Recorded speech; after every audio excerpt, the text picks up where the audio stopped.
मरने के बाद ना खाता भी चेक कर लेंगे घर वाले, कितने खातों में बैंकों में खाता तो देख लो कहाँ कहाँ क्या है, और कहीं कुछ मिलेगा तो मृत्यु सर्टिफिकेट एकदम बन जाएगा और उस पैसे को निकालने में लगाओ। तो निर्धन होना है 100%।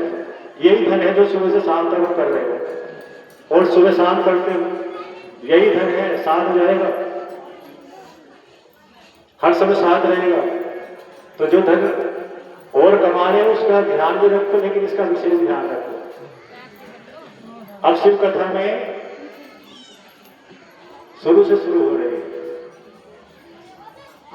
शिव कथा एक बार पूरी हो गई, पिछले मंगलवार को शुरू से लेकर आखिर तक पहुंच गई, और 3 साल में पहुंचे।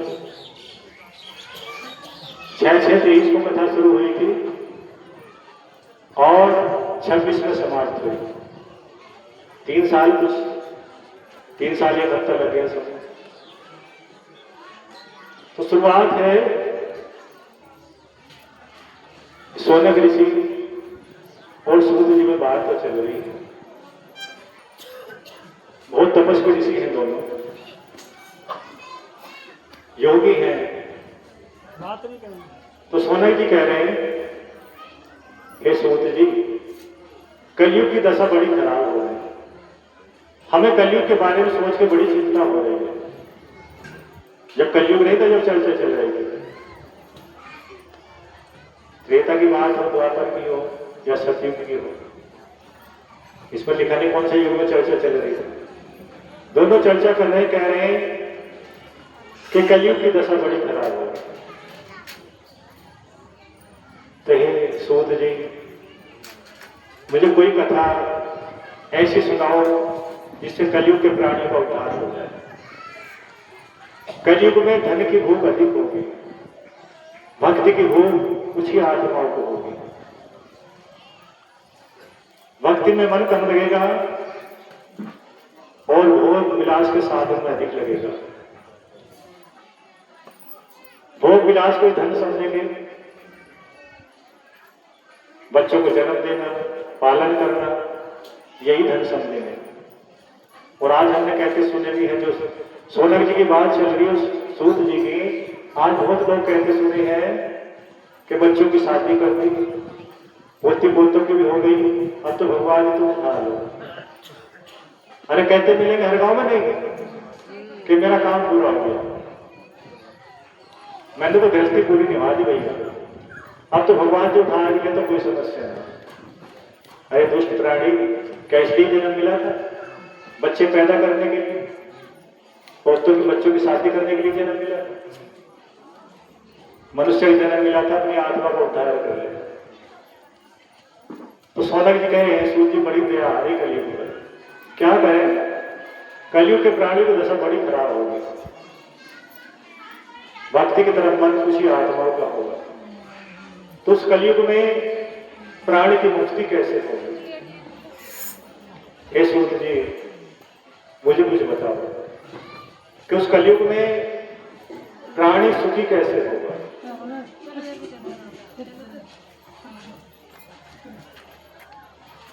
कलयुग में पाप अधिक होंगे।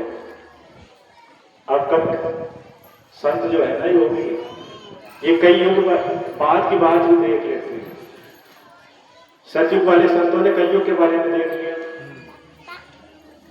द्वापर वाले त्रेता वाले संतों ने कलयुग के बारे में देख लिया। पहले लिख रखा कि कलयुग में ऐसा होगा, और जो लिख रखा उसे देख लो पढ़ के। इसमें शिव पुराण में पढ़ो, गीता में पढ़ो, 18 पुराणों में पढ़ो, जो जो लिखा है वो भूल जाओ। अब कब लिखा था? सतयुग में लिखा, त्रेता युग में लिखा, द्वापर में लिखा, कलयुग में जो जो लिखा था वहां हो गया। फिर सूत जी, वर्ण व्यवस्था बिगड़ जाएगी। जो ऋषि मुनियों ने 4 वर्णों में समाज को बांटा, ब्राह्मण, वैश्य, क्षत्रिय और शूद्र, ये चारों बिगड़ जाएंगे। क्षत्रिय अपना काम छोड़ देंगे और दूसरे वर्णों का काम करेंगे। ब्राह्मण कलयुग में अपनी पूजा पाठ छोड़कर ढोंग करने लगेंगे, गलत खान पीन करेंगे। और पूजा पाठ नहीं करेंगे, मस्तक पर तिलक नहीं लगाएंगे और धन कमाने में लगेंगे। कहीं सूद जी वैश्य अपना व्यापार छोड़कर शूद्र जैसा काम करें। और शूद्र जो सेवक बताए गए, अब क्षत्रिय में जानते हो कितनी जाति आती है, ब्राह्मणों में जानते हो, शूद्रों में पता कितनी आती है। तो बताए शूद्र जो सेवक है, सेवक का काम है तीनों वर्णों की सेवा करना, क्षत्रियों की, वैश्यों की, ब्राह्मणों की। उन तीनों का काम है शूद्रों की सेवा करना, शूद्रों की देखरेख करना। पंडितों को काम दिया था तपस्या करो और भगवान जी से हमारे लिए सुख शांति मांगो। क्षत्रियों को काम दिया था कि कहे तुम्हारे प्राण चले जाए लेकिन हमारी तीनों की रक्षा करो, धनुष बाण लो, कुछ भी लो, हम पे कोई आक्रमण ना करे, हिंसक प्राणी, चोर उचक्का कोई हमें सताएगा। ये क्षत्रिय का काम। वैसे काम था कि चावल, अनाज, दाल, रोटी, कपड़ा और मकान कहीं से भी ला के तो हमें ला के दो, देश में मिले तो विदेश में मिले, कहीं भी मिले हमें व्यवस्था करके दो। ये वैश्यों का काम है। और शूद्रों का काम था तीनों वर्णों की सेवा करना। किसानी करे, हल बना के दो, पानी के लिए घड़ा बना कर दो, खाने के लिए उसे बर्तन दो। सारे बर्तन मिट्टी के होते थे, मिट्टी के बर्तन में खाना बनता था, रखा भी जाता था। जल मिट्टी के बर्तन में होता था, उस काम को वहां करते थे। तो बर्तनों का काम तुम्हारे मंदिर सबको तीनों वर्णों को बर्तन बना के दो। बड़ी का काम दे दिया तो जो जितने किसान उनके औजार बना के दो। किसी को काम दे दिया तुम इनके शरीर की सफाई करो। बाल्मीकि को काम दे दिया, पहले जो आए लेटेंगे नहीं कि गांव की सफाई करो, गांव में गंदगी ना हो। इसलिए उन्हें पहले लोग राजा भी कहते थे। राजा जो कहते थे कि एक दिन की सफाई छोड़ देते गांव में गंदगी हो जाएगी, तो उन्हें राजा कह के बड़ाई करते थे। राजा साहब हो तो राजा साहब बहुत अच्छी सफाई करते थे। अरे राजा साहब ने एक दिन काम छोड़ दिया तो सारे गांव में लेटरिन सड़ जाएंगे, तो उठा कर गांव के दूर डाल देते थे। किसी को काम दे दिया कि मेरे पैरों में राजा, क्षत्रिय, वैश्य और सबके पैरों में कांटे चुभते थे, तो किसी ने देखा मैं तुम्हारे लिए जूते बनाऊंगा, तुम्हारे पैरों को नीचे से सुरक्षित कर दूंगा। तो ये सारे सेवक थे, कोई जाति नीची और ऊंची नहीं थी, ना आज है ना कल थी, लेकिन एक दूसरे की सेवा करने के लिए चार वर्ण बनाए गए। नीचा क्यों मान लिया गया? शूद्रों को नीचा मान लिया गया क्यों? अरे जब सफाई करेंगे, घड़ा बनाएंगे, हल सही करेंगे और कपड़े धोंगे, धोबी का काम कपड़े धोने का। हमारे जब तीनों वर्णों की सेवा करेंगे तो कपड़े तो गंदे होंगे नहीं। किसकी सफाई करके गंदे हुए? अरे तीनों वर्णों की सफाई करने के बाद तो कपड़े गंदे हुए या अपनी गंदगी से हुए? तो उन पर दया करनी चाहिए कि हमारी गंदगी के कारण ये कपड़े गंदे हुए, तो उनका अधिक सम्मान करना चाहिए। लेकिन तो पता चला भैया हमारे घर मत आइए, चार पाई में मत बैठिए, हमारे अंदर घर मत घुसिए, सफाई हमारी सारी कर दो, काम हमारे सारे कर दो, लेकिन हमें उससे दूर रहिए। अब नहीं है ऐसा, पहले था। शूद्रों को कहा जाता था कि हमारे घर मत चढ़ियो, हमारे कोई पे मत आइयो, पानी का अलग से भरियो, और अपमानित किया जाता था। लेकिन वो गंदे हुए हमारी गंदगी सफा करे। तो चारों वर्णों की व्यवस्था है शूद्र जी कलयुग में बिगड़ जाएगी। शूद्र चमकदार कपड़े पहनेंगे, जो गंदे कपड़े पहनकर हमारी सेवा करते थे, सेवा करते करते उनके कपड़े गंदे हो जाते थे, तो हे शूद्र जी, शूद्र चमकदार कपड़े पहनेंगे, तरह तरह की सजेंगे और दूसरी जातियों से अपने आप को बढ़कर बताएंगे। लिखा है, पढ़ लेना। ये कलयुग की दशा होगी। क्षत्रिय अपना काम करना छोड़ देंगे, ब्राह्मण अपना धर्म छोड़ देंगे, पूजा पाठ करने के अलावा धन लेंगे और तपस्या कम करेंगे, धन अधिक इकट्ठा करेंगे। और इस व्यवस्था के बिगड़ने पे हे सूत जी कलयुग का क्या होगा? तो सोना जी कह रहे हैं, हे सूत जी, इस कलयुग की दशा के बारे में मुझे बताओ कि इस भयानक कलयुग में मनुष्य का उद्धार कैसे होगा। अरे व्यवस्था बिगड़ी हुई है नहीं, जी गुरुजी, वही है जो आपने बताया। व्यवस्था बिगड़ी हुई है। अपने वर्ण पर इतना विश्वास नहीं कि दूसरे वाला काम करेंगे। कोई कह रहा मैं बिजनेस करूंगा, वैश्य का काम कर रहे हैं छत्री, और जो वैश्य काम करते तो वो छत्री बनते कि हम फौज में जाएंगे। जो शूद्रों की ड्यूटी तो वो कहेंगे हम नहीं करेंगे तुम्हारी सेवा, और किससे करा लो, अपने आप कर लो। हम तो चमकदार कपड़े पहन कर देखो महात्मा जी बन गए। कोई सिर हिलाएगा, कोई कूदेगा, कोई करेगा, इन्हें बेकार जो इन्होंने बड़ा परेशान करा था, इन्होंने बड़ा परेशान करा, आज बदला उतारे। तो एक दूसरे को नीचा दिखाने के चक्कर में लगते हैं और अपनी व्यवस्था बिगाड़ रहे हैं। तो ऋषि मुनि चिंतित है। तो सोनक जी कह रहे हैं सूत जी, कलयुग के बारे में बताओ कि इस प्राणी का उद्धार कैसे हो। तो सूत जी कह रहे हैं सोनक जी, भगवान शिव की जो महापुराण है शिव पुराण, महर्षि वेद व्यास जी ने इसे लिखा और सनत कुमार जी ने समझाया था। व्यास जी ने, सनत कुमार जी ने ज्ञान दिया था, उस ज्ञान को व्यास जी ने लिखा। तो कलयुग में कलयुग के पापों को नष्ट करने के लिए भगवान शिव के मुख से निकली है शिव पुराण, महाशिव पुराण। ये शिव पुराण जो सुनेगा, विश्वास करेगा, इसको बांचेगा, सुनेगा या सुनाएगा, तो ही सूत जी कह रहे हैं सोनक जी उसकी मुक्ति अवश्य हो। ये शिव पुराण महाशिव पुराण भक्ति देने वाली है, कलयुग के पापों को नष्ट करने वाली है। कलयुग में कितना भी बड़ा पापी हो, अगर वो सुधरना चाहे, वो शिव पुराण का पाठ सुने तो पापों से मुक्त हो जाता है। किसी ने कितनी भी बड़ी हत्या की हो और वो लगातार शिव कथा को सुने तो पापों से मुक्त हो जाता है। तो हे सूत जी, भगवान शिव से वाचक है, भगवान शिव से निकली हुई है, भगवान शिव ने के मुख से निकली शिव पुराण संत कुमार जी ने सुनी और सनत कुमार जी ने व्यास जी को सुनाया, व्यास जी ने उसे लिख दिया। भगवान की, नीलकंठ महाराज की, उमापति महादेव की, श्री गुरुदेव महाराज की। सही सूत जी, और मुझे ये बताओ कि इस पुराण पापियों से पापियों को धर्मात्मा बना सकती है या नहीं। तो सूत जी कह रहे हैं सोनक जी, कितना ही बड़ा हत्यारा हो, कितना ही बड़ा पापी हो, रात दिन पाप किए हो, अगर वो शिव कथा सुने और भगवान शिव में उसकी भक्ति जम जाए, भगवान शिव से प्यार करने लगे, तो जितने उसके पाप थे, जितने भी पाप थे उसके, कितने भयंकर पाप थे, वो सब मिट जाते हैं।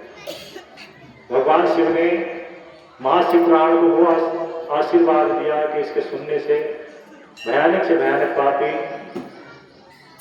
नरक में पड़ा हुआ स्वर्ग आ जाता है, और जो पृथ्वी लोक पर है, वैसे जो कलयुग में मनुष्यों की दशा है वो सुधर जाएगा। कलयुग में शिव पुराण सुनाने वाले वक्ता कम मिलेंगे, लेकिन जो मिलेंगे अगर वो तपस्वी हो और शिव कथा सुनाए, उनकी कथा सुनाने से उसका फल तत्काल मिलेगा और आत्मा का उद्धार हो जाएगा। तो ये सूत जी, शिव पुराण में 24,000 श्लोक हैं। कितने? 24,000। 24,000 श्लोक हैं और 7 संहिताएं हैं और शुरू से लेकर आखिर तक ज्ञान का भंडार है। जिसने ये कथा सुनी, विश्वास किया, विश्वास करेगा, कलयुग में सुनेगा और शिव भक्ति करेगा, वो मोक्ष चला जाएगा, मोक्ष का अधिकारी होगा, पाप में नहीं जाएगा।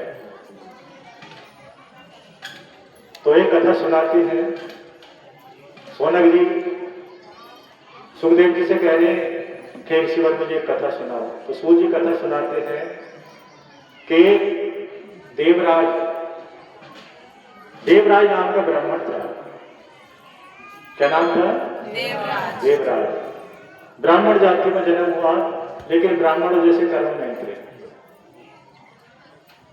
चोरी करना, डकैती करना, पशुओं को मारना, मांस खाना, मदिरा पीना, ये कर्म थे। और रात दिन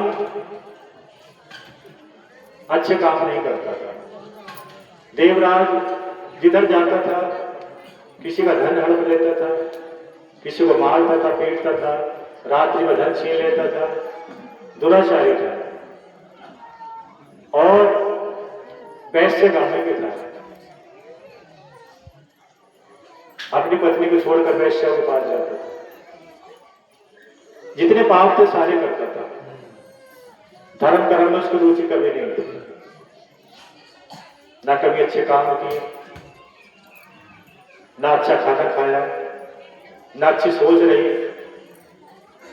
रात दिन पाप में लगा था। उसकी उम्र निकलती गई और पाप करता गया। एक दिन देवराज रात्रि में घूमते घूमते चोरी करता करता एक गांव में गया।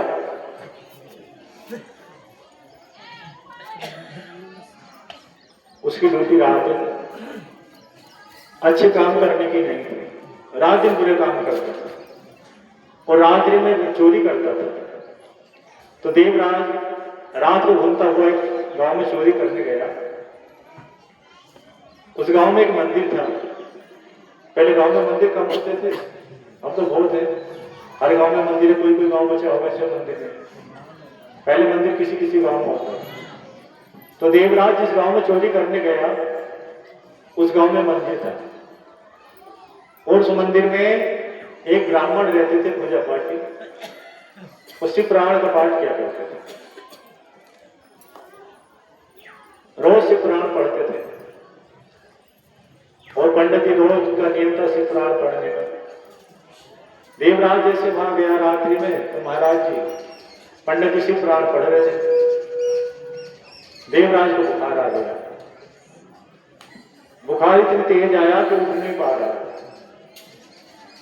तो वही महाराज जी के पास जहां शिव पुराण चल रही थी, कुछ और गांव के लोग भी इकट्ठे हो जाते थे। महाराज जी शिव पुराण पढ़ते थे पंडित जी वो, तो गांव के और लोग भी रहते, पंडित जी शिव पुराण पढ़ रहे, मंदिर में चोरी सुनाए। अब देवराज चोरी करने गया था, उसने देखा चोरी कहां से करो, बुखार आ गया, शरीर ने काम करना बंद कर दिया। तो चलो महाराज जी के पास ही लेट जाए, कुछ पढ़े रहे दिखे और गांव वाले तो कोई रोकने का नहीं। और लोग तो जानते देवराज जी चोर है। तो शिव पुराण चल रही थी और देवराज बुखार में पड़ा पड़ा शिव पुराण सुन रहा, शिव कथा सुन रहा और उसका बुखार लंबा पड़ गया। बुखार बहुत दिनों तक नहीं था। जैसे यहाँ भक्त बहुत भीड़ आई, दुख तो लेकर आए। अरे इतर भक्तों को अपने आश्रम में दुखी तो लेकर आए और यहाँ आकर पुजारी बन गए। पुजारी बन गए तो मुक्ति हो जाएगी, मोक्ष मिल जाएगा। कौन लेकर आया था? दुख।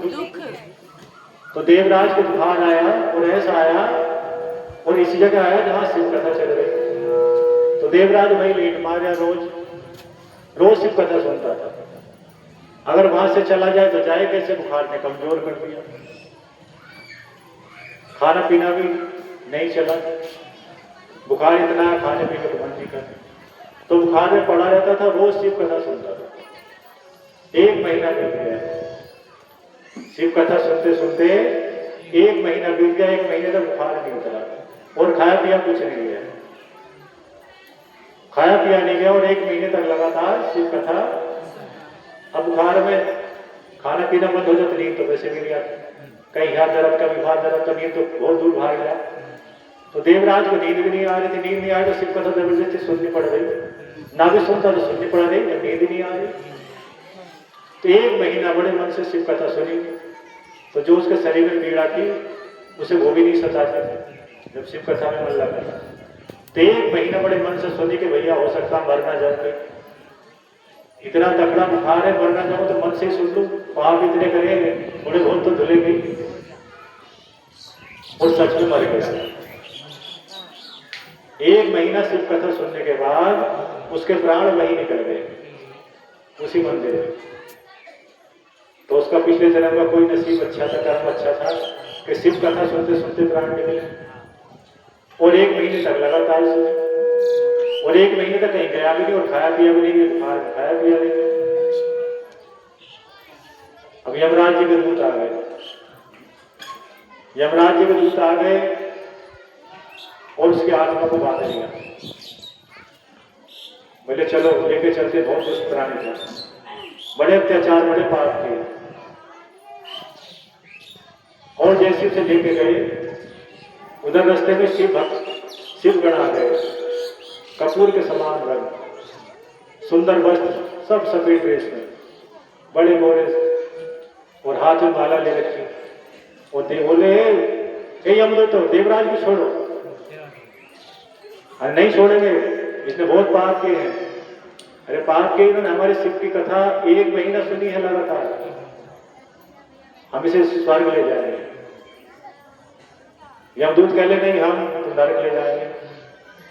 तो शिव गण जो थे उन्होंने यमदूतों को पीट दिया, पिटाई कर दी, सबसे पिटाई कर दी। अब शिव गणों के सामने तो कोई नहीं रुक सकता। एक से बढ़कर एक तपस्वी भगवान शंकर जी की तरह दिखाई दे रहे सारे। कोलाहल मच गया। जब यमदूतों की पिटाई कर रहे थे तो यमराज जी भी आ गए। यमराज जी ने देखा साक्षात सारे शिव हैं। यमराज जी भी डर गए, कांपने लगे। अरे रुको, अरे क्या कर रहे हो? अरे मेरे दूतों, यमदूतों क्या कर रहे हो?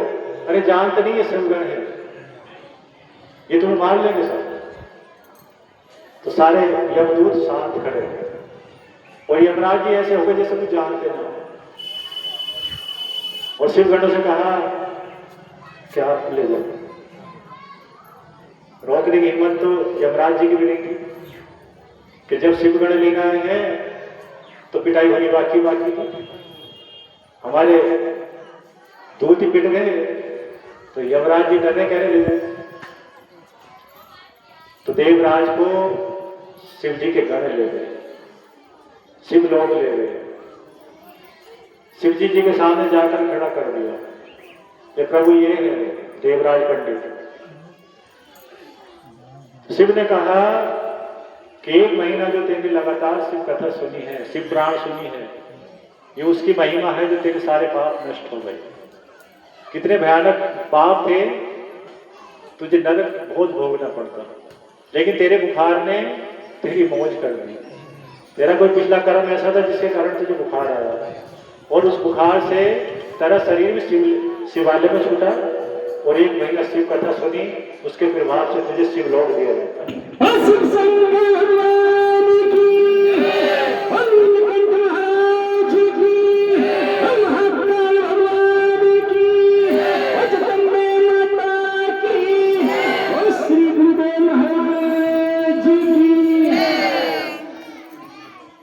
तो सूर्य जी कथा सुना रहे, सोनक जी कह रहे हैं सूर्य जी, देवराज को शिवलोक मिल गया। वो है शिव, इतने दयालु है कि 1 महीना लगातार मन से पूजा करने से, तपस्या करने से, 1 महीना लगातार शिव पुराण सुनने से, शिव कथा सुनने से उसकी मुक्ति हो गई। तो हे सूत जी, तुमने आज मुझे ऐसी कथा सुनाई, मैं धन्य हो गया। सोनक जी कहते हैं कि सूत जी, तुमने ऐसी शिव पुराण की कथा सुनाई कि ये शिव पुराण जो सुनेगा, सुनाएगा और पढ़ेगा, पढ़ाएगा, वो आत्मा धन्य है। इसके सुनने से पाप नष्ट हो जाते हैं। तो सोनक जी कह रहे हैं सूत जी, में भाग्य अच्छे हैं जो मुझे आपसे कथा सुनने को मिली कि देवराज की मुक्ति हो गई, शिव लोक मिल गया। तो इस कथा, शिव कथा जो हम सुनते हैं हर मंगलवार, अपने भाग्य को अच्छा समझ लें। जो आत्मा दुखों में आई और अपने आश्रम में आकर तपस्वी बन गई, वो समझ लेना ये दुख हमारा मित्र बनकर आया था। जैसे देवराज का बुखार उसका उद्धार कर गया, तो हमारे दुखी हमारा उद्धार करने के चक्कर में लगे। इसलिए घबराए नहीं, दुख आए तो समझ लेना हमें भक्ति मिली है और हमारी मौज करना है। अब अगली कथा अगले मंगलवार खाना खाएंगे तब जाएंगे।